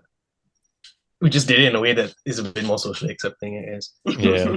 Like if you had a whole video of you sitting down, writing down all your friends, slowly going through a process of eliminating them. That'd be crazy. Yeah. But that is what we're doing, yeah. That's a good idea for the next podcast episode. We go through all our friends and decide which one will make the cut. And then we send the link to the podcast to the ones that are rejected. No, and then we explain ourselves, so at least they feel like that's. So at least they know why. You start with like a list of like 30 or 40. Then you have to like dwindle it down to like 10, and then like each one you have like one episode for one friend lah. Then we give them enough time. Shit, then we have so much content as well. Yeah, bro. No, we need to come up with like KPIs and everything. And we track them over the year. That's fully just 13 reasons why. Yeah, no, that's what I was gonna say. This like we can like make it like a 13 that's reasons why I why just messaged podcast. into the chat. Yeah. So it's like, but unlike like wedding guest lists, they're kind of a bit like that, right? 100%. To some extent, it's like because I was thinking about it recently, like because I have a long-term girlfriend, obviously. Like we have talked about weddings and stuff, kind of like in general, Yeah. like, kind of thing. Shout out. Let's go. All right, When's the date? When's the date? Let's When's the go. date? Sort of like whether we want a bigger one or a smaller one, that kind of thing. Is this how you're telling us? Huh? No, Is it's this not. Is this the reveal? I'd sit y'all down. If it is how you're telling us, we've got a title of the body. Yeah, we have it straight away. Harun getting married. Yeah, we could still use it as title of the body. No, just Yeah, you just put add a question mark. Just Just add a put a love question question on. Harun's getting married. Bro, imagine like And then we just imagine, go. like when she doesn't get a heads up, and then like she just sees that as the fucking title. No, then Dude, the at least we thumbnail get is one more listener. the thumbnail is Harun. No, with a ring. With the- We Wait, just got like Aman, a you did the picture. face We just so got like a fucking picture of her well. like edited in, like with a heart shape. Yeah. And Mr. Beast in the corner. or Mr. something. Bean. No, but Paid partnership. $10 ring, $10 ring versus $1,000 ring. So you should say yes. That's the range we could afford. I can't go much higher than 1,000. I'd argue we can't get $1,000, bro. Now, if we Yes, put the five of us together, $66.68. if we put the five of us together, we can go like maybe like $200. $100. Yeah. And that's like cutting it close. That's not too bad. You could get a That's nice not like too bad. the ring for that price. Yeah, Pandora maybe. Bro, I reckon you get a nice ring for $10. You get high-end Pandora, I think. I think so. Yeah. Anyways, It's you not had a about, point. You it's had a not about point. the ring, boys. It's about who's giving the ring. let him make his point. So my point was like I'd always said like I would want to have a small wedding, you know, like very few people. But then I started thinking about like actually listing out the people that I'd have to invite to my wedding, right? I was like, dude, it's impossible to have a small wedding. It is. Like, Yeah. it's ridiculous. Like, because there's like obviously I have my core group of friends, but there's still so many people that I still interact with and like I consider to be friends of mine. And like having like let's say like I once said like I want to have a wedding of like 40, 50 people. Right? That's literally impossible. Because you That's got impossible. Side. you got to split it halfway first. That's 25, 25. And then once you throw family in there, that's it, you're done. Yeah. And the whole like Sri Lankan village is gonna come to my wedding probably. I feel like That's the about family part's 300 harder than already. friends. Sorry? The family part's way harder than friends. Because That is Nah, bro. friends, right? No. Hear me out. Like, look, if I'm not invited to a friend's wedding because I know it's an intimate wedding, I'm fine with that because maybe I'm just not in that inner circle. Fair enough. But the thing is, if I invite one auntie and the other auntie doesn't get invited, Oh, it's civil fucking is. war, bro. I know No, this mate, 'cause Sahil. we- You say that, but it depends on the friend. If Harun didn't invite you to his wedding, then how? That's different because But I am I in his would inner invite them to circle. my wedding. If my grandmother I know you used to would. fucking No, butt but into that's like, that's his That's the point. point. What That's if you my think point. you're in an inner circle and then you don't get invited? That's where That's where it happens, happens. that's dude. That's where it happens. At that point, bro. I'm okay with Imagine all of Nice is there, right? You got nice guys there, you got us. Then we're like, hey, where but I my know who Sahil? my friends Then are. Harun's like, I know Harun's who like, my friends are. sorry, Sahil didn't make the cut. Then what do you? We But I only had know 25 who places. my friends Yeah. are. I know who my friends are. That's the point. You're not listening. You think you know. You think. That's the point, yeah. What Yeah, if but you're but wrong? I still stand by my point that friends are easier to shortlist than family because family is civil fucking war. Friends, No, he is right. From a It's an issue shortlisting between perspective, yeah, I get what you're No, saying, mate. but I argue Yeah. it's not. Because family, it's clear. You have there's levels, right? There's yeah. your No. immediate family, then there's the second cousins, then there's the third layer. dude, There's once you get layers there, to I'm it. 1,000 people in. Okay, not 1,000, but 100 people in. Exactly. And that's not a So fucking you can- exaggeration. No small wedding so- then. So you can cut it at like 2 I layers. can't. No, But you don't can't. understand because No, but- some of my second layer are way closer to me than the other half of the Exactly. second layer. And once I Exactly. get that close half, I'm fucked, dude. I'm fucked. Exactly. And I can't not have that closer second half. Oh, Yeah. I don't know. I've lost the numbers, but you know what I mean. It's a very It's like impossible. but I think your family is also quite close. So it's a very like you specific like problem because like for me, I'm gonna invite my uncles, like my first, like my literally my parents, brothers and sisters, most of their kids, and other than that, I don't care. And also like most of my grandparents most are of their dead kids? anyways. So like I don't got But that how many does people most of the kids come in? who I speak to. Like, how do Like you there's choose like the most? if there's certain men I haven't spoken to in like a year, then why the fuck are you gonna be at my wedding? I don't. And the thing is, for me, because I'm You're so gonna far be removed pissed. from them, I don't give a fuck. I think that should be the bar. If you haven't spoken to them for a year, you're automatically Yeah. disqualified. Dude, Yeah. if that's the case, then some of my closest family is not coming to my wedding, bro. Exactly. Like, Then like those But if you guys haven't like, spoken to them oh, for a year, is that your fault or is it their fault? Are you a No, bad kid it's- or is it it's- bad? Oh, firstly, I am horrible in that regard. That's And tough. huh? second, yeah, but it's like it's just so skill like- issue, like- lah. yeah, it is. But like, certain family that lives in another country, I want them at my wedding, But if they're coming, this other fucker's gotta come there. I don't want to come. Like Yeah. That's No, I get the dilemma there. Because I also have like second cousins or something that I may be closer to than like, or like third cousins Mm. I just spend more time with just because of whatever reason than like first or second cousins. And then like, because you're talking about tiers, right? If you as an aunt, I'm not even going to bring uncles into this. If you as an aunt, right, heard about a second aunt getting in and you as a first aunt, or let's say third aunt gets in, second Yeah. aunt didn't get in, you are going to throw a riot, especially in Sri Lanka. And the whole village will know about it in seconds. It's a Why don't very you get image married? thing. Mate, get married in Sri Lanka. Dude, the last place I'm going to It'd be sick, bro. I'd rather get married in India.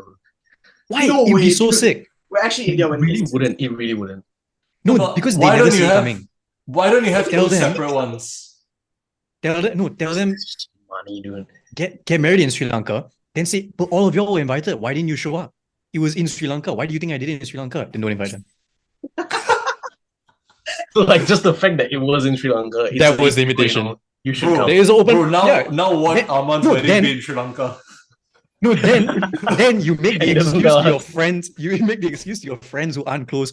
Ah, shit, I couldn't invite you. It was in Sri Lanka. Oh shit. Fair. Fair. Nah, I disagree with that. The play is Bro, on. my I think guy there are solved more all the minor problems. Because if I do have a wedding in Sri Lanka, I have to invite everyone. And then the like think about the differential here. Like hopefully it is bad that I'll be getting married to. And think about if I had the wedding in Sri Lanka, there would be I would say like okay, for context, my first cousin just got married, right? 1,500 people at the wedding.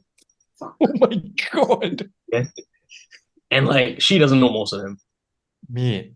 Obviously this is like because she's like the first wedding in my generation. So like it's a big one. But even if I'm being generous, I can knock that down maybe No, like but that's still who like is who is 800. paying for that? 1,500. Who's paying for that? Parents. Oh, okay, then different, right? Yeah, a bit different. But still, Still shit. I don't want to have a wedding like that. Like, I don't Don't want to. don't call his cousin's wedding shit, bro. What the fuck? No. Like, it's shit. It's shit financially for the person. What? They're not gonna sit there and tell me, yeah, spending fucking 150,000. I'm sure it's always done within a great. person's means. It's always done within a person's means. Yeah. It is. It is. Doesn't done. make it fun. Yeah, but it's not fun. Like it wasn't a good wedding. Like Okay, so now Wait, he's got wait, wait. Okay, now That's the problem. Sahil, You know, that means it Sahil, wasn't like within their Harun means. one up to that his sounded side. bad. That sounded bad. Sorry.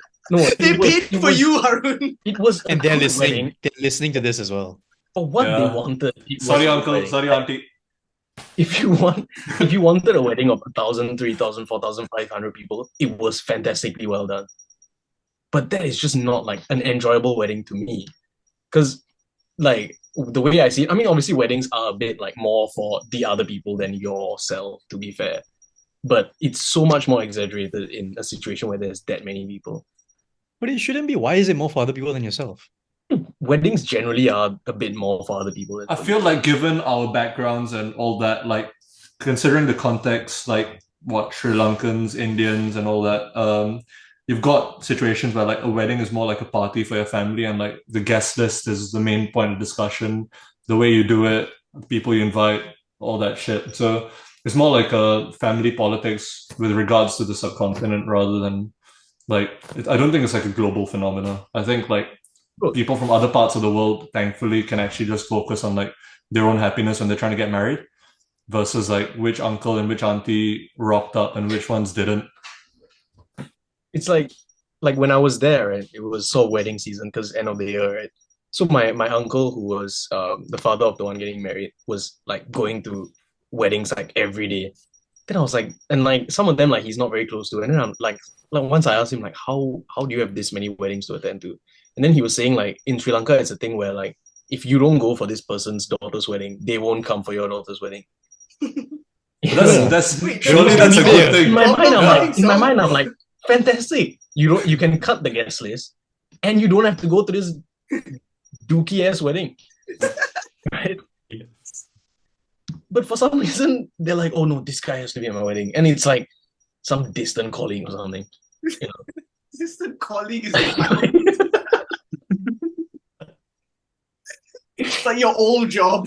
Hey, would you Your old jobs consider partners firm. would you consider us colleagues? Like, if we rock up to your wedding in Sri Lanka, would you like say that these are my colleagues? I host a podcast with them, Well, I guess at this current point in time. bro. Honestly, we're getting professional with I'll it. fucking take that. Nah, dude, Yeah, honestly, we're getting pretty serious. the minute we get a check, the minute we get any amount of money, cents even, then this is a job. And then you Yeah, know. bro. You said check, and I thought you meant like the verification. Oh no. Because No, I'll pay no. you You take care I'll of pay that $4 now. a month. I'll pay you. If we pay $4 a month, we get verification on Spotify. No, No, like not Twitter. Spotify. Twitter. Oh, yeah, No, you it's were. crazy that entire wedding talk, Barav said nothing. Yeah. He didn't say Oh, anything. Because he's getting arranged. Like he doesn't have a say in his wedding. Bro, because I genuinely have no opinions on it. Wait, are Like, you actually getting if arranged? I could, right? If I wanted to, I would just get married by myself to whoever wants to get married. Just to us. Like, Bro, you wouldn't doesn't matter. invite me. Yeah, I wouldn't. Because if I have to invite you, then I'll have to invite people who are as close to you as other people. What? Okay, Right? I'm sorry. That's the point, You right? don't need to invite me. I fucking get the hint, okay? It's fine. You're Me. such a That's how they put it. self-centered That's how little they put it. bitch, you know. My God Yeah, said I not have to an idea. invite any of us, and you're just taking it to heart. I said if I I am- could. I said if I I've- could. I think we can go back into it. I think there's more to be said. Wedding? Yeah, I think there's more to be said about weddings. What do you have to say? I mean, if I honestly, nothing much. Yeah. Yeah. No. I have Yeah. nothing to say. Some weddings. No, I want to see what Bhatia says. Bhatia, I mean, it's about About- weddings because I can never imagine Bhatia getting married. Neither Oh, can you know what I. I can imagine? No, you know what I can imagine? I've actually thought about this multiple times. Is if one of us gets married, or when one of us gets married, then the speech that we would make for that person, because we would definitely have to have a speech. Yeah. Have you all never thought about that? I have. No, I've thought about it. I've thought about it. I've never known what I'd say. No, Harun is silent because he doesn't want to give us a speech. Oh no. Y'all get a speech. We better get a speech, man. We better get a speech. I've never thought about it because I feel like it's Glass. presumptuous. It's not. Like You no, think but about it? There's some people that I know I'm probably gonna be giving a speech at their wedding. Or I'll say something. Yeah. No, I mean you won't If get I don't individual get one, I'll speeches at snatch the mine. mic. If they don't give me a speech, I'll just shout. I'll snatch the fine. mic. Like if Sahil Wait. doesn't give me a mic at his wedding, I will just start shouting all the horrible things. No, fair. And I'd allow that. Speaking of No, which, at mine, sorry. at mine, you guys would have a group thing. You can have. Fair. You'd have to We plan out just your do a segment. podcast. Bro, we do a Yeah. podcast episode. That'd be so sick. Oh, we do a live one. Man, Yeah, dude, do a live fucking That's- podcast. that's We do huge. a That live thing will be huge podcast as with well. your dad and his friends. Oh no, that's tough logistically. Yeah. No, we Nah. just get guests. We just get guests. Constant guests, bro. My We get a guy booth. just planned the wedding and called a podcast stuff. No, because it's a Zoom issue. You're getting married in real life. It's all in person. We don't have to zoom. You know what fucking Zoom, Aman? Wait. I said- Also, no, I'm talking Oh. not the wedding. I'm talking about his. we get the bride in as well. That'd be sick. That'd Yeah, be no. fucking... We set up a booth. We set up a booth. We get the uncles. We get the weird pedos. We get the bride. We get everyone, bro. We do a fireside chat. Fireside chat. We do a full fireside chat. We have armchairs, the presentation screen behind us, Oh, right? shit. And Bro, we you introduce just- every speaker as they come in. You've just like sorted a out panel the, discussion. you've sorted We out say- the entertainment at your wedding. Like it's gonna be Alright. free at this Yeah, point. dude. All right, and the next speaker we have is Murali Mama. Murali Mama, can you please come on stage? That's my actual uncle, by the way. I'm Wait, sure. yeah, I'm sure he is. My Too actual specific uncle. a name. If you said like Respect, John yeah. Mama or something, then I'll be Respect to Meridi Mama. Murali Mama. Okay, wait, guys. I need help for. Just give me a second. You guys carry on. yeah, sure. Okay, Harun, you were gonna say something. Speaking of which, Oh, speaking of which, I've heard buzzes around the Sahil camp that there is. I don't know if you want to talk about it, but there's a possibility that you don't want to get married at all. oh yeah, I'm fairly open to that possibility. Yeah. So Respect. if you don't mind talking about it, how do you feel about it? I don't know. Just I think it's to do with like what Aman said about the way I view my life versus how some people view it. It's like the way I view my life is more of just like the next step, the next step, the next step. So it's kind of hard for me to like I never really know where I'll be in the world or what I want to do. And I kind of want that freedom of just being able to change my life whenever I want to. And it's not to say that I view that as a superior way of living or I'm too good for this shit. That's bullshit. I think I'm not but one big reason is I think I'm not competent for a marriage. And that is bullshit. But a big part of it is I mean, at least the way I see my life now, I just it's not that I don't see myself getting married at all. It's just that I see a very big possibility of not getting married. It's more just I'm open to either thing. And I'm very content with just dying alone. Because I won't be alone. You know what I mean? I'll have my friends, whatever. I mean, yes. Okay, so one thing about that is that at the end of the day, if all of you fuckers get married, right? Technically, your priority is gonna be your wife, right? So in that sense, I would die alone, but I'm okay with that. You know, I think. So it's like, it's like It's a ridiculous thing to say. but no, it's true. It's true. Like I've thought about it. Yeah, because it is true. That's the thing. Yeah. Yeah. So it's like, yeah, I mean, but another thing about me is that I changed my mind every 6 months. So I say this now with zero confidence. Like in the sense, a year from now I might be like, I want to get married. I don't know if I will, but yeah, at where I'm at now, it's very big possibility. It's not getting. No, but Sahil, if you never get married, then you can be like the cool uncle. Yeah, You know, there's always one uncle that never got married. that is true. And he's always the sickest guy as well. Because He's the best. just do shit. Yeah. So You know, but as of now, where my head is now, that's the good. yeah. But that could change 6 months from now, depending on who I meet, what I do. Where my life Like goes. an interesting thing that I see, at least specifically to Sahil compared to maybe me and like Aman, even Baraf. Maybe like Aman said, Batia's a bit more similar to Sahil in that way. But one interesting thing that I see that's different is that like growing up in that sense, I feel like in Sahil's perspective, or in my perspective of Sahil's perspective, um, growing up has given him more freedom, or like we've reached the age where he feels like he has a lot more freedom. So he's viewing maturing in that way as being able to explore lot more things. Which is why he has that mentality of like being able to say like I let life take me where it wants to be, because he wasn't able to do that for majority of his life, for whatever reasons. But yeah, one thing I have seen from Sayo is that he just feels like he has a lot more freedom now, whether it be in choice or like opinion, whatever it is. Yeah. But then for me, or I mean, I don't want to speak for everyone here, but for myself at least, growing up has felt like it feels like I've passed the age where I have a lot of freedom. You know, like I had a very short window where I had a lot of freedom, and it's sort of like because of me having to focus on specific things, I sort of feel very bogged down by growing up more than having more freedom. I think I do have technically more freedom. Like I can go out whenever I want. Obviously, like just to be a good guy, I tell my parents where I'm going and all that. But like realistically, they trust me enough to like do things. You know, they give me a lot of freedom in that way, which they should because I'm an adult at this point. But I don't really think about that side of things. I don't really feel that side of things because I feel like growing up has hit me in a certain way that it's like I sort of can't enjoy that freedom if it's even there, because I have to focus on certain things like studies and whatever it is. Yeah, I don't know if I'm speaking for everyone or just myself in this matter. No, I agree with you. Because, but I think part of it is like, and I mean, yeah, I guess that links back to the marriage thing, right? But like, Sahil, you're talking about how you do want right now. You don't want to get married. You don't have kids, nothing, right? So, I guess for me and maybe Harun specifically right now, we kind of think about that a little bit more. And like the fact that you are like, we kind of know that we want to get married, we want to have kids. That kind of puts a whole different set of pressures on you. For like I think to myself, if I didn't want to have kids, like I confirm plus drop, don't want to have kids, don't want to get married, then my life is wide open. I don't need to do anything. I don't need to make money because I just need to survive for myself. I could live on like, 4K, whatever like reasonable salary that the average person can get.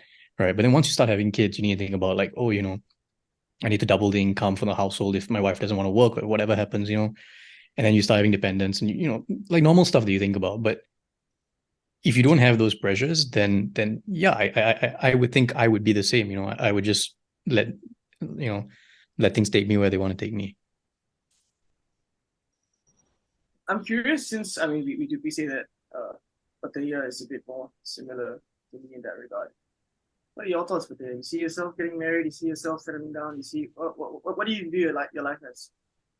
It'd be nice to get married, to settle down, to have kids. That's like where I'd like my life to go. But also like I don't really have like an idea of where my life is going or like where I'm gonna end up. So I really couldn't tell you like I don't know, like I couldn't even give you like anything, like any idea of anything what I'm gonna do like past like these couple of years, because these couple of years are structured. Like I know I'm in uni, I know like I'm over here, everything. But in general, like, and especially with this regard, like I'd love to, and I think I define my life based on that because it's a big thing for me. But no idea. Because I feel like it's more tough for you, especially out of this group, because right now your life is the most like uncertain in the sense that technically after because a lot of my friends who study in the UK face this problem where your next 3-4 years you're in the UK, and then after that you don't know where you're going. So if you focus on the relationship aspect of life, any long-term relationship you get into now, it's kind of you're in for suffering, because if it's either you break up or you long distance or it affects where you go, like it's your life is the most uncertain out of all of us. So how does that factor into what you see for yourself in the future? In terms of like, I don't know, in terms of like, I'm very like people oriented. So like my relationships with people, whether it's my friends, whether it's my close family, whether it would be like with a partner, like that would define a lot of what I end up doing. And I feel like in a sense that if let's say I had like a long-term partner by the time I graduated, that would also end up informing like where I choose to stay afterwards. That would factor in. So in terms of that, I'm not that like worried about it, but also in the other sense, like there's so much uncertainty with everything I'm doing that I'm kind of like not used to it, but it's become less and less of an issue for me because like I'm like if it's like there's like if there's like a neighborhood with like one building on fire, then like you're like okay, like there's a problem there, let's go put out that fire. If there's a neighborhood and every single like building in that neighborhood is on fire, then you'll be like okay, this is a bit of a write-off, let's just leave it alone. So it's like that's where I am. Wait, So, how does that relate to your situation? I'm confused. Yeah, I have no idea what that meant. as in point being that like there's like one uncertainty in the sense that a partner would make things uncertain for me. Like whether I get a partner here, whether like go back to Singapore, get with like someone, whatever it might be. But the thing is like every single aspect of my life is so uncertain and there's no like clear like idea of what I'm doing after these 2-3 years that thing doesn't really factor in for me anymore. It's like not even a thought for me because I've learned to like not really think about these things. Fair enough. Yeah. If you don't mind me asking, because obviously you can look at that uncertainty in two ways, right? It's either that's something that you want and that's something that you appreciate, or it's something that you've sort of just been a situation that you've just been put into. So what is it more like for you? I don't like it. I've done it to myself. So it's a strange one because like I don't know, overall like I'm like what my favorite saying is I don't like putting myself in positions where I'm uncomfortable. Let's So- go. Snuck in another one. Come on, man. Oh, we're 2 for 2 now. Favorite saying. We're 2 for 2. We're 2 for 2. No, so I think one of the things that confuses me a bit sometimes in terms of the way I am is like Armand alluded to this earlier, like in terms of like if you had to draw a scale of like our personality types within the group, I'd say like you'd have Armand and like Harun at like one end of it. You'd have like Sahil on the other end of it. And I think Barf very close to where Armand and Harun are, but not quite there. And then I feel like I'm dead center, which kind of like not misinforms, but it kind of like it throws things out of like I don't know, like sometimes things you do would like become a bit like contradictory in the sense that like if I wanted certainty, I shouldn't have come to a new country and like that, but also like I couldn't have stayed in Singapore, if that makes sense. So it's like a thing of like I don't enjoy the fact that I don't know where I'm like technically like there's a lot of things I don't know right now and in general, which is why like I don't feel like I have much like of a grounding right now.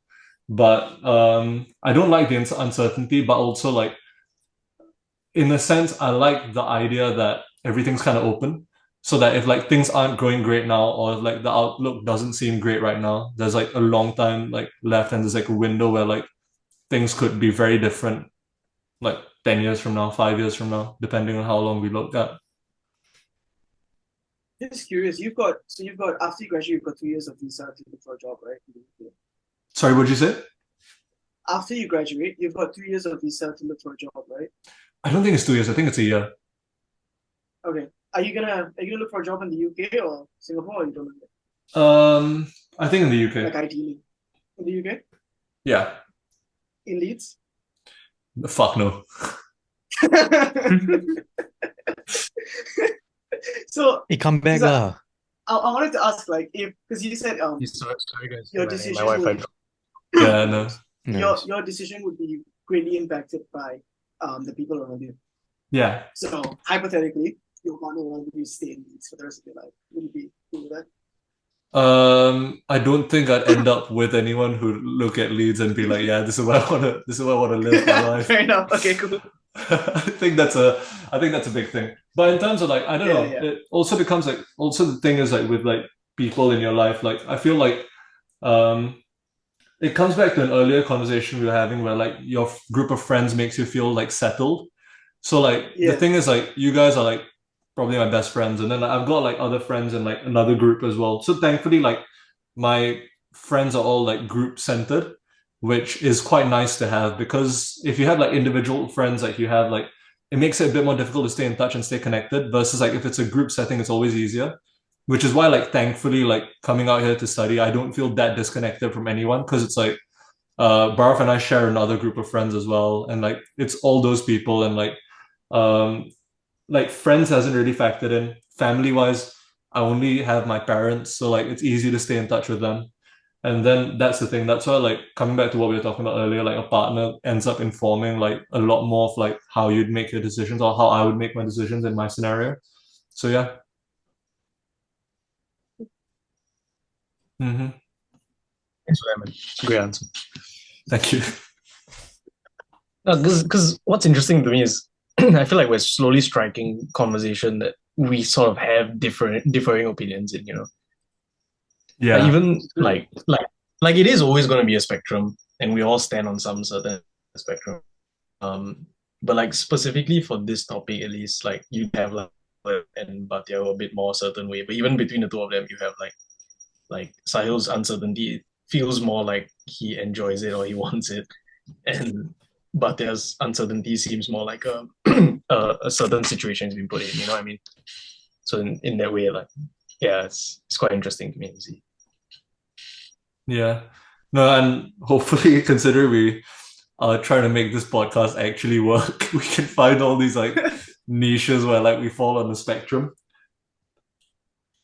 There's a few things I can think of like Yep. where we fall on the spectrum, but like over time Yep. we can explore all those things.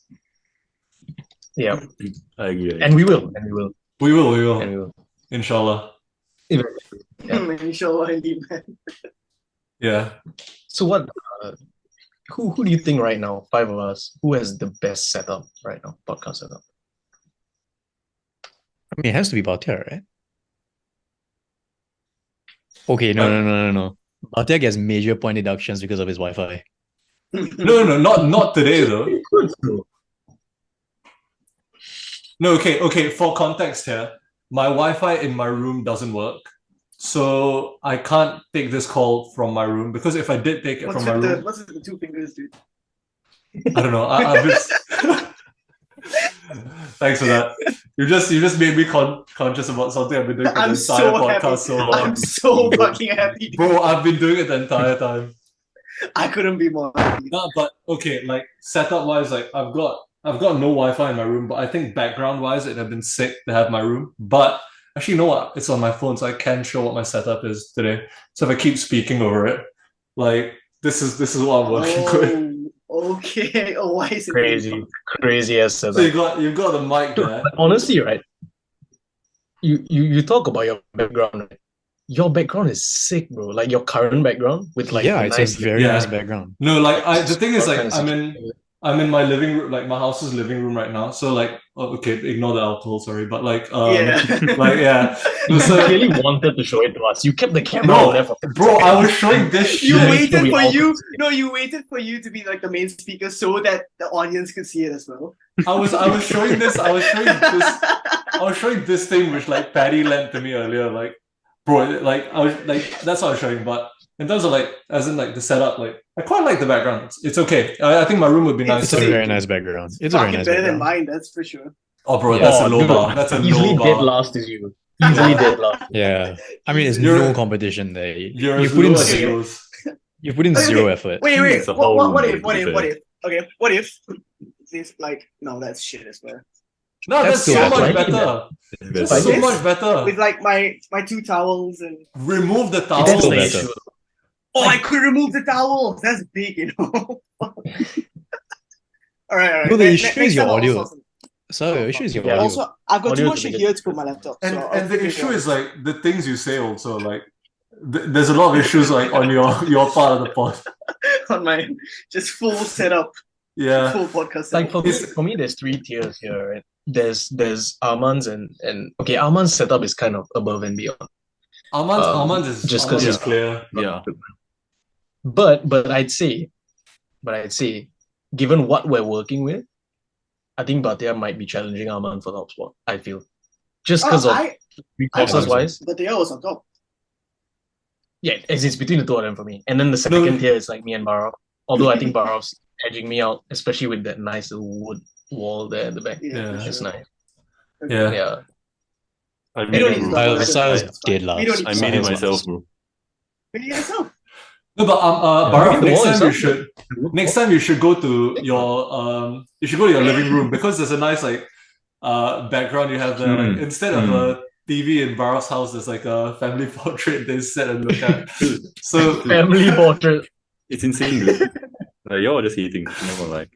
Okay, you gotta give Wait. context because I'm lost.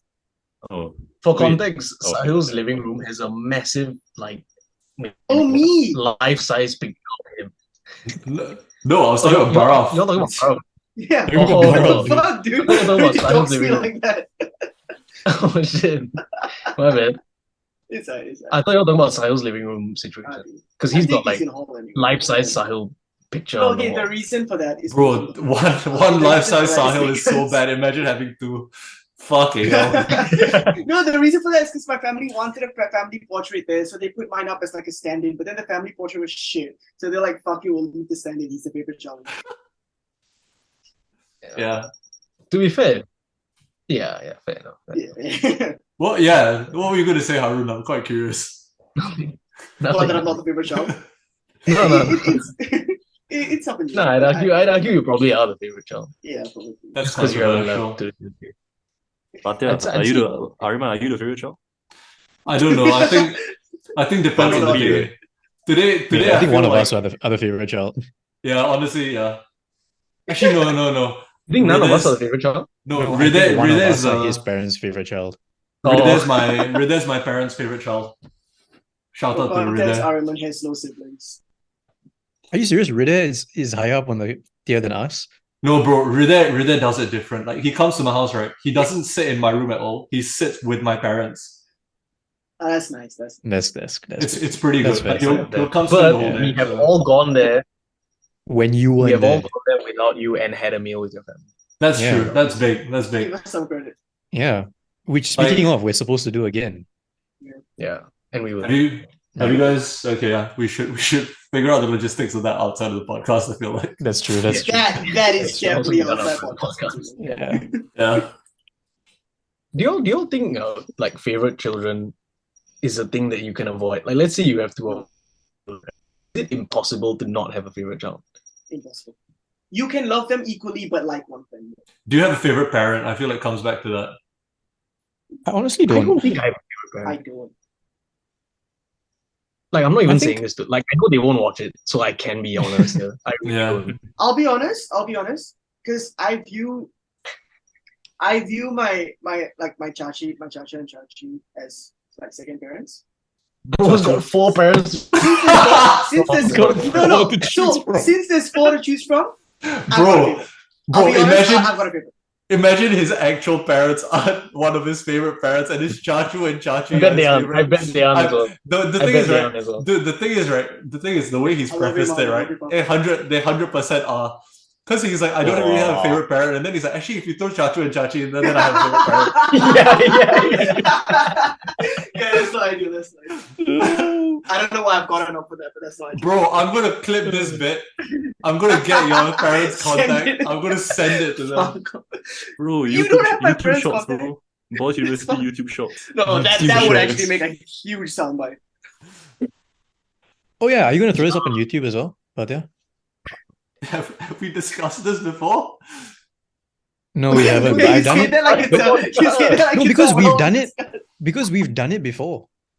Have we? Dude, that was a sick video. Yeah, we have a YouTube channel. We have a YouTube Yeah, channel, I and know there's I put one video. I'm checking it out now. Yeah. Is it still up, by the way? I think It's so. a video of us just dancing and then a podcast in the background, right?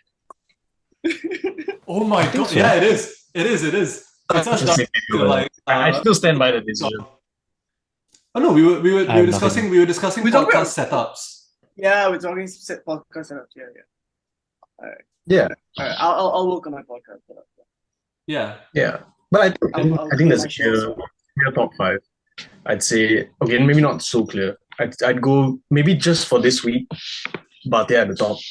Yeah. Aman Right now, he's the best player in the world. Arab third. I'd go myself 4th and Sahil dead last.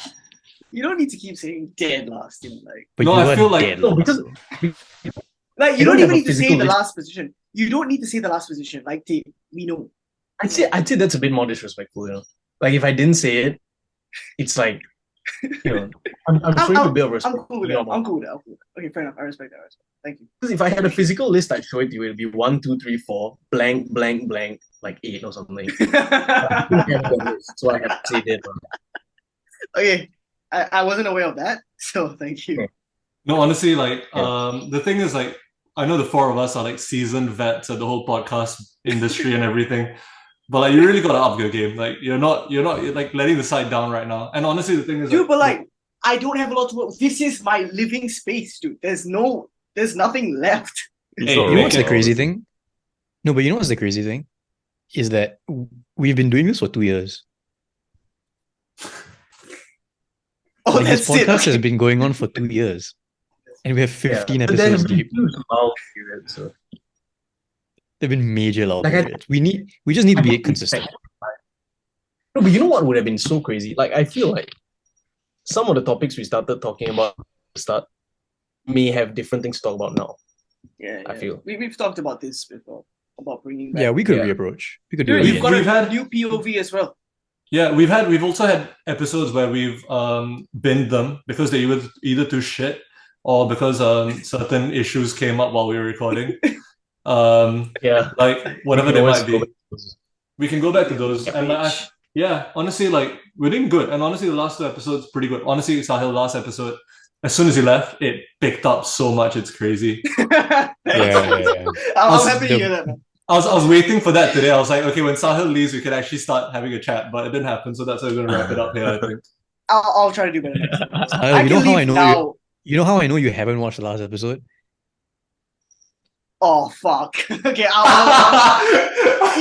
look. I watched like half of it. I need to listen to the part where you guys talk shit about. Wait, That's why what I would need you to listen why to. would you listen to the bit where you were there for all of it and not listen to the bit where you weren't there and you don't know what happened? I was just curious, dude. I was He was curious. doing a performance review. He was doing a Yeah, performance review. performance. Dude, Okay. they were You pretty, gotta watch the look, there were delicate topics discussed. I just wanted It's a to hear how it post-action review. sounded. Okay, It's a okay, post-action I respect review. that. I respect that. Okay, And I then think the we're, rest honestly, I guys- knew were not delicate. I think we're getting the hang of this. Like slowly, like we're getting I back think into so. a groove, and as a 5-man thing, we're getting the hang of it. And I think we can end today's one there. Probably seems like a Yeah, good sounds place good. to end. Yeah. Yeah, beautiful, I was beautiful. really looking forward to this. I'm very happy we did this today. Yeah, man. Let's do it next yeah, well, week. Yeah. I'm looking forward to next week. Me too. Me too. Barav, got any final See thoughts? you guys on Sunday, taking the dogs out. Oh yeah, Sunday we'll see you. Ooh. That will be very nice. Sunday will be big. Barav, Alright. you wanna wrap us up, Barav? I keep Wrap it passing on the responsibility. Wrap it up. Yeah, bro. You gotta do it, dude. Okay, you let's want let Barav wrap it up. I want to hear All right, Barav. Barath, I want to hear Barav. Oh, serious? Okay. Yeah. Okay, so any of you have anything else to say?